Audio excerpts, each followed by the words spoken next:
জয় মোহনবাগান। ওই বাজিগার সিনেমায় একটা ডায়লগ আছে না, যে কবি কবি কুছ জিতনে কে লিয়ে কুছ হারনা ভি পড়তা হ্যায় और हार कर जीतने वाले को बाजीगर कहा जाता है। কথাটা বোধহয় আমাদের মোহনবাগান টিমের জন্য একদম অ্যাপ্রোপ্রিয়েট এই কোটেশনটা আজকের জন্যে। কি জিতলাম আমরা? আমরা জিতলাম হচ্ছে সালাউদ্দিনের মতো নতুন ছেলে, নতুন মুখগুলোকে।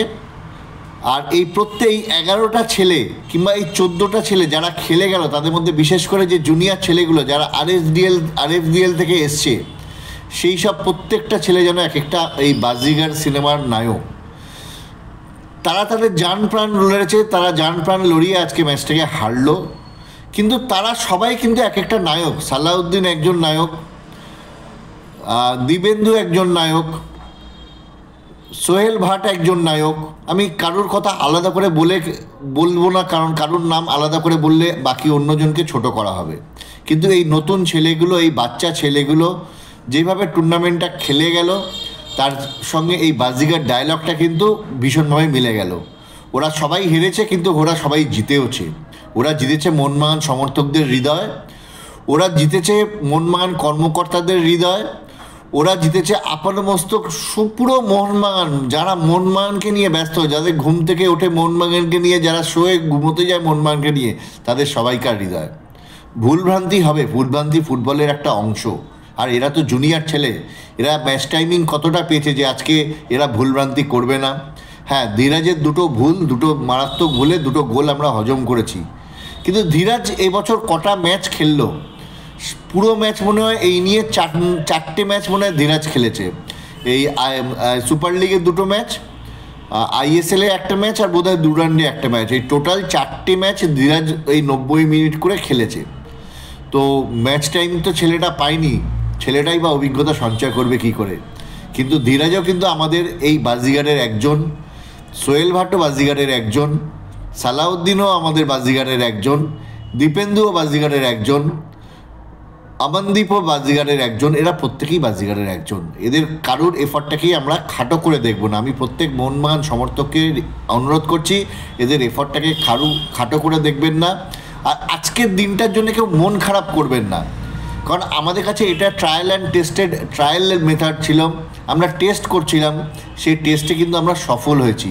আমরা কিন্তু সফলতার সাথে সেই পরীক্ষা অতিক্রম করেছি।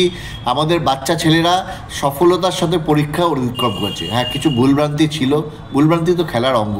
তারই মধ্যে আপনি ভাবুন, সোহেল ভাটের গোলটা কত ফাস্ট, সেই আশিক কুরুনিয়া যেভাবে এগোলো, সেভাবে এগিয়ে মাইনাস করলো, সেখান থেকে সোহেল ভাট আগের দিনের মতো সেম কেএলআরতে যেভাবে গোলটা করেছিল, আজকে ঠিক একই রকমভাবে ক্ষিপ্ততার সাথে গোলটা করে দিয়ে বেরিয়ে গেল। এই টিমটা কিন্তু চোখে আঙুল দিয়ে আমাদের দেখিয়ে দিয়েছে যে আমরা যদি একটা গোল খাই 5 মিনিটের মধ্যে আমরা গোল শোধ করার ক্ষমতা রাখি।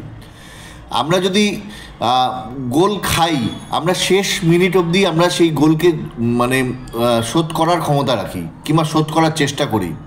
আমরা 90 মিনিট শেষ হওয়ার আগে আমরা হেরে যাই না। এই টিমটা আমাদের শেখালো, আরও অনেক কিছু শিখিয়েছে। তাই আজকে আমার প্রত্যেক মোহনবাগান সমর্থকদের কাছে অনুরোধ, মন খারাপ করবেন না।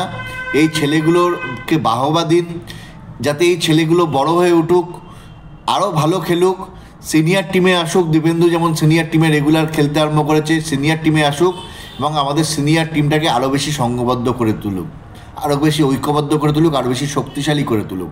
আমার এইটুকুই আশা। আমার ভিডিওটা আজকে কোনো ম্যাচ অ্যানালিসিস নয়, কিন্তু আমার ভিডিওটা আজকে ঠিক এইরকমই। আবার বলবো, আমার প্রত্যেকটা ছেলে আজকে যারা খেলেছে সবাই কিন্তু আমাদের একটা একটা করে বাজিগার, কারণ হার কার জিতনে ওয়ালেকেও বাজিগার কাহা যাতা হ্যায়।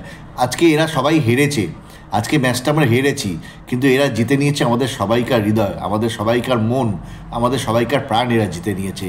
তাই এদের সবাইকে এবং তার সঙ্গে বাস্তব রায়কে এবং এই সুপার কাপে এই যত প্লেয়িং স্টাফ, নন প্লেয়িং স্টাফ আছে, সবাইকে জানাবো আমার তরফ থেকে স্যালিউট।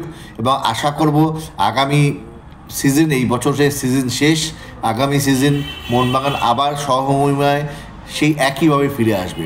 একটা কথা ভেবে দেখুন, যে টিমকে কেরালা 2 গোল দিয়েছে, তাদেরকে আমরা 2 গোল দিয়েছে এই বাচ্চা ছেলেগুলোই। ধীরাজ যদি খুব একটা ওই 2টো ভুল না করতো, ম্যাচটা যে কোনো জায়গায় যেতে পারতো, ম্যাচটা আমরা জিততেও পারতাম, আমরা হারতেও পারতাম। ভুল তো মানুষেরই হয়, আর ওর অভিজ্ঞতা তো কম, এই ভুলটা হওয়াটাই স্বাভাবিক। কাজেই আমার কোনো দুঃখ নেই, কিন্তু আমি আনন্দিত, কারণ আমরা সালাউদ্দিনের মতো একজন উইঙ্গার পেয়েছি, আমরা আমানদীপের মতো একজন ব্যাক পেয়েছি। এটাই আমাদের কাছে সবচেয়ে বড় পাওনা। এইটুকুই বলার। কোনো মোহনবাগান সমর্থক আজকে দুঃখ করবেন না, কিন্তু এই ট্র্যাজিক হিরোদের জন্য সবাই আনন্দ করুন যে আমরা নতুন ছেলে উঠে এলো, আমাদের নতুন ছেলেদের আমরা হাতের কাছে পেলাম, যারা আগামী দিনে কিন্তু একটা বর্ন স্টার হতে চলেছে, যেটা কিন্তু কেরালার কোচও আগের দিন বলে দিয়েছে। Mohun Bagan itself is a institution. Say junior team, sub junior team, প্রত্যেকটা টিমের আলাদা আলাদা গড়ন, এবং এটা কিন্তু ওভারঅল ইজ এ ইনস্টিটিউশন, এবং সেই ইনস্টিটিউশনটাই আজ কিন্তু প্রমাণ করলো মোহনবাগান। কাজেই এইটুকু বলার, মনে কেউ দুঃখ রাখবেন না, ছেলেগুলোর প্রশংসা করুন, ফেসবুকময় ছেলেগুলোর প্রশংসাতে ভরিয়ে দিন, মন খারাপ করবেন না, এইটুকুই বলার। জয় মোহনবাগান।